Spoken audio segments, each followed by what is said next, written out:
Brandon, tell us about the Temple Library. This is something happening right now, right here. All right. So basically, I was asked to come and give an update on what was happening in Temple. And there were basically what was happening at the local public Temple library that is paid by all tax dollars, right?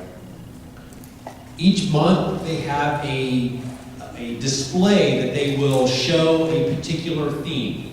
And during Gay Pride Month, they picked a week where they highlighted many of the books in the library that focus on that it's okay to have two moms. It's okay to have two dads. It's okay to think you're a boy when you're a girl and vice versa. So you guys see where I'm going with this. They pulled those books out and highlighted them and put up a big banner and all of these things to basically say, hey, this is okay. Now, did they put it in the adult section?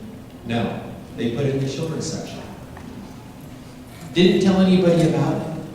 Well, a couple citizens, a couple people found out, they saw it, were concerned, started to ask questions, started to get involved, started to get engaged.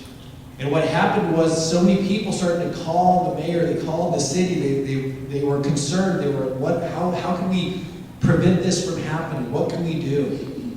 So there was a meeting that was held, the next board meeting or committee meeting for the library. And the library allowed an open forum, an open discussion where anybody could come and speak. And there were more people that showed up at this meeting than they had normally at city council meetings or anything like that. They were floored at how many people showed up. The room was packed, and most of the people there were concerned about what was being displayed. But through all of that, even the people that came out to talk and to plead and to say how concerned they were and to say, if you're going to put up one display that is questionable at best, why can't there be another display that shows the concerns about this behavior and about these choices? So that people don't go down a path of destruction, so people don't have struggles their entire lives. These were the concerns, these were the arguments. And what I noticed, I was sitting there watching this. As a pastor, I'm sitting there watching this, and I even got up and spoke for a few minutes, being concerned about people's salvations. And I was looking at the faces of those on this library committee that made the choice to display this. And it's sad to say, I don't think that it had much of an impact.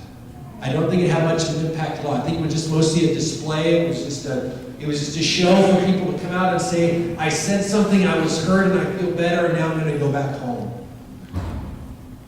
Christians, we have to do more than just wake up, go to church, hear a message, and go home. We have to do more than wake up, go to work, come home, take care of our kids, and do it again.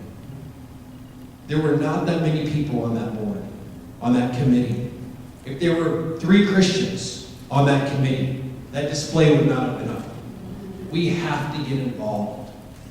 Yes, we have to speak out when we see injustice, when we see lies, when we see things that are not true. We have to share the gospel in light, in love, doing it boldly. It says, therefore, we are ambassadors for Christ, God making his appeal through us. He desires to use us for his glory, but we have to show up. We have to be willing to get on the PTA, to be on the committee that none of us wants to be on, to be a part of the shack.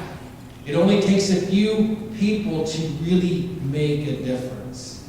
There's one thing that the Lord showed me. He said, when I was there, he absolutely showed me. He said, we have to get involved. We have to be committed. To do that, we have to be in those positions to make decisions, which means we have to be part of the PTA. We have to get involved more than we have.